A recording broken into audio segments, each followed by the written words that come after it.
झारखंड में राज्यसभा की सीटें भले ही मात्र दो है, लेकिन इन दो सीटों पर होने वाला चुनाव हमेशा ही सियासी भूचाल मचाता रहा है। आगामी 18 जून को फिर से राज्यसभा की दो सीटों के लिए चुनाव होने वाले हैं और इसे लेकर अभी से ही यहाँ की राजनीतिक सियासत गर्मा गई है। खास तौर पर एक नाम यहाँ जो सियासी गलियारे में तैर रहा है, वह है परिमल नाथवानी का। इस नाम की चर्चा से ही यहाँ सियासी भूचाल आ गया है।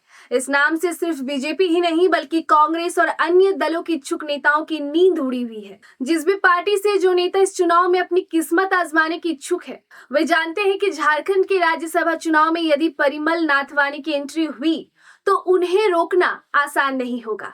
साथ ही उनकी एंट्री से हॉर्स ट्रेडिंग को भी बढ़ावा मिलने की संभावना है।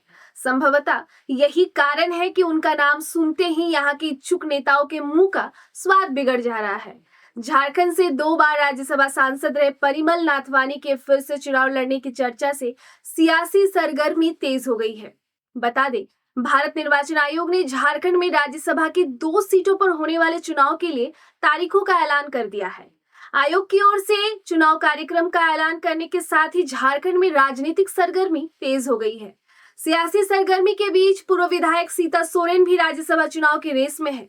समय समय पर वह अपनी इच्छा व्यक्त करती रहती हैं। हाल ही में उनकी ओर से पाकुड़ में आयोजित एक कार्यक्रम में कहा गया कि यदि प्रधानमंत्री नरेंद्र मोदी, केंद्रीय मंत्री अमित शाह और भाजपा नेतृत्व की इच्छा हुई तो वो राज्यसभा चुनाव मैदान में उतरने को तैयार है। दूसरी तरफ कांग्रेस भी एक सीट पर दावा कर रही है। कांग्रेस नेताओं ने गठबंधन में भी अपनी बात रखी है। कांग्रेस के कई सीनियर नेता इस बार राज्यसभा पहुंचने की फिराक में है, परंतु परिमल नाथवानी की संभावित एंट्री से सभी का जायका बिगड़ रहा है। कांग्रेस के वरिष्ठ नेता और पूर्व राज्यसभा सांसद प्रदीप बलमुचुक ने नाथवानी को लेकर खुलकर अपनी नाराजगी जाहिर की है। कांग्रेस से धीरज प्रसाद साहू, पूर्व प्रदेश कांग्रेस अध्यक्ष राजेश ठाकुर, पूर्व मंत्री बंधु तिर्की और पूर्व केंद्रीय मंत्री सुबोध कांत सहाय के नाम की चर्चा है और ये सभी नेता नहीं चाहते कि नाथवानी चुनाव मैदान में उतरे। अभी कोई घोषणा नहीं की गई है। सत्ताधारी दलों झामुमो, कांग्रेस और राजद के बीच अभी सहमति बनने का कोई प्रयास नहीं किया गया है।